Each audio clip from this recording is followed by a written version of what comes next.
swear or affirm the testimony you're about to give will be the truth, the whole truth, and nothing but the truth, so help you God. I do.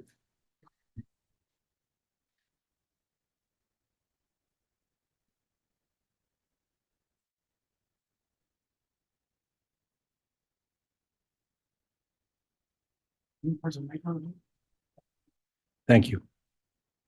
All right, before we get started with direct examination, I just want to inquire of the witness.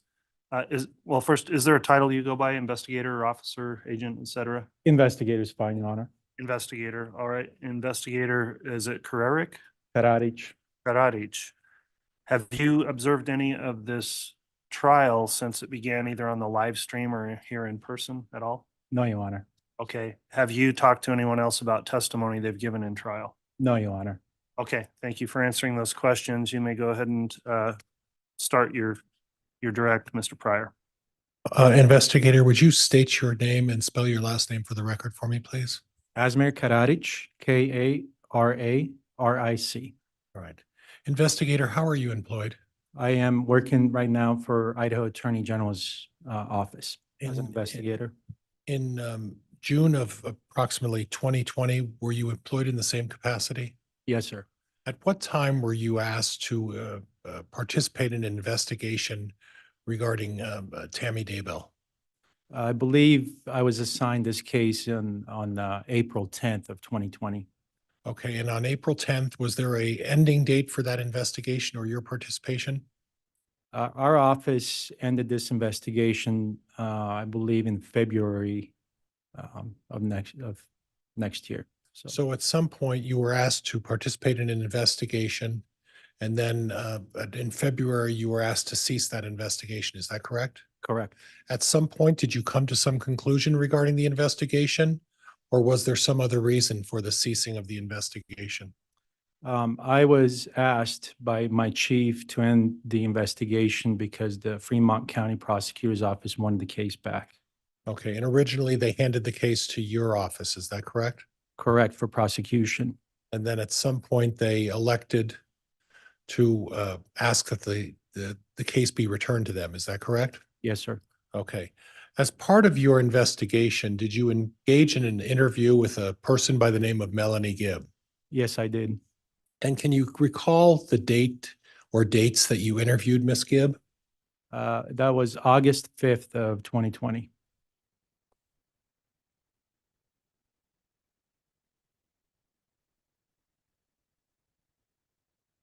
And as part of that investigation, was that recorded?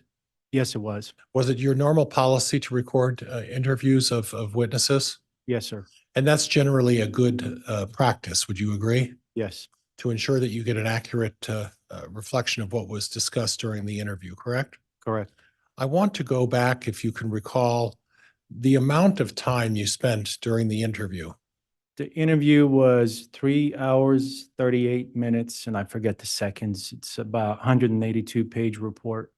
Would that be a considerable interview? Yes, More so than on the average?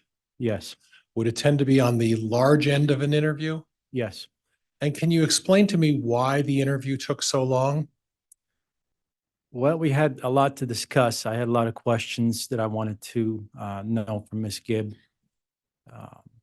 Wanted to know how she was aware of anything in this case, if she knew Lori Vallow, Chad, and their beliefs. Okay. At any time, did you start asking questions about her personal beliefs? Well, I clarified some things with her because she said a lot of things that I did not really understand. I didn't understand what she was talking about. But yeah, it did lead to that. And part of the questioning about that was she was expressing her opinion about her personal beliefs and on topics that you didn't quite even understand what she was talking about? There was a lot that I didn't understand, so I would have her clarify, but it was on a topic of her personal beliefs. Okay, it was or was not? It seemed to be. Okay, and can you recall what some of the topics that she discussed with you that were part of her personal beliefs that you did not understand? Your Honor, I'm going to object to relevance as to Ms. Gibbs' personal beliefs. Overruled. You may answer.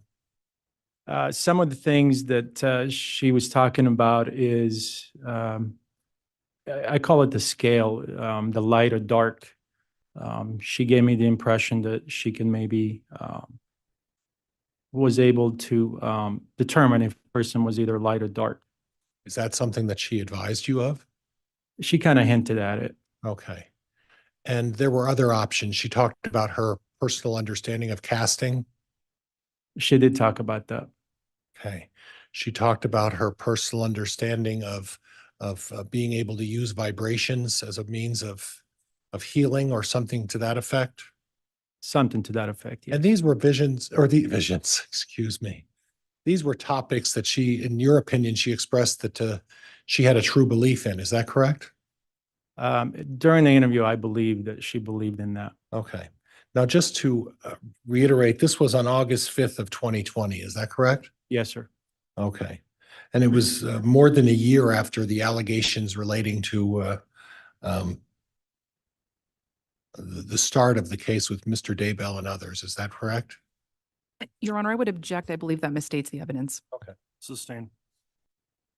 Now, at the end of this, and would it be fair to say that this was sort of a teaching to you of her religious theories and beliefs? For me, it was, since I didn't really understand it, it felt like she was educating me a lot about her beliefs. Okay. Okay. And she didn't say where she got these beliefs from, did she? No, Okay. She never told you that Chad Daybell taught her about all of these beliefs, did she? she did talk in the interview that she heard from Chad and Lori some of the same things that she was mentioning. Okay. But at no time did she tell you that it was Chad Daybell who taught you about all of these unusual or I'm sorry, Judge, all of these beliefs that she discussed with you? Not specifically. Okay. At some point, the interview ended. Is that correct? Correct. And then at some point, there was a further discussion that was off the tape, correct? Correct. And in all respect to you, officer, you contacted me and told me about that openly, did you not? I did. You discussed with me that upon review and being received a subpoena from my office, you discovered that there was a portion of that interview that was not properly recorded, correct? Correct. You didn't anticipate that Ms. Gibb would continue to talk to you after the recording was pushed off, did you? Correct. Okay. And what was the topic of that discussion? After the interview was done, it was more because I was curious. Her talking about the scale of light and dark discussion. I believe she mentioned that I was nice, that I was a good person. And so I just asked the question, what did she believe on the scale? Where would she rate me? And did she respond to you? She did. What did she say? She stated that I was on the light side, that I was so light that I was given this light aura. And was that something that that she made it? She didn't tell you that was Chad Daybell told her how to do that, did she? No, she did not. She did that on her own initiative. Is that right? Objection right. misstates the evidence. Overruled. I have nothing else, Judge. Thank you. All right.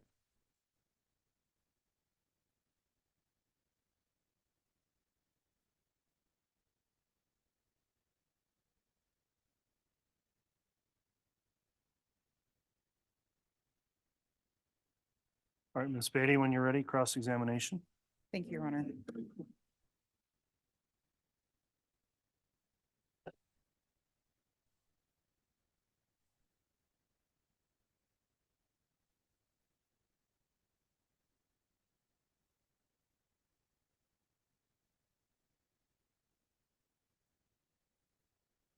During your interview with Melanie Gibb, did she ever tell you that she created this belief system that Lori and Chad also adhered to? No, she did not. In fact, did she not tell you that she met Chad through Lori and that she was a follower of some of their teachings? Yes. Didn't she tell you that Chad would tell Lori about these ideas and that Lori would then convey them to her? Yes. So isn't it fair to say that many of these ideas, whether or not Melanie Gibb adhered to them, did in fact come from Chad Daybell? Judge, objection, speculation. Your Honor, it goes straight to, It's overruled, Ms. Beatty. you may answer. Yes, I believe so. Okay. Includes cross, any redirect, Mr. Pryor. No, Judge, this witness may be excused from the defense. Thank you, sir.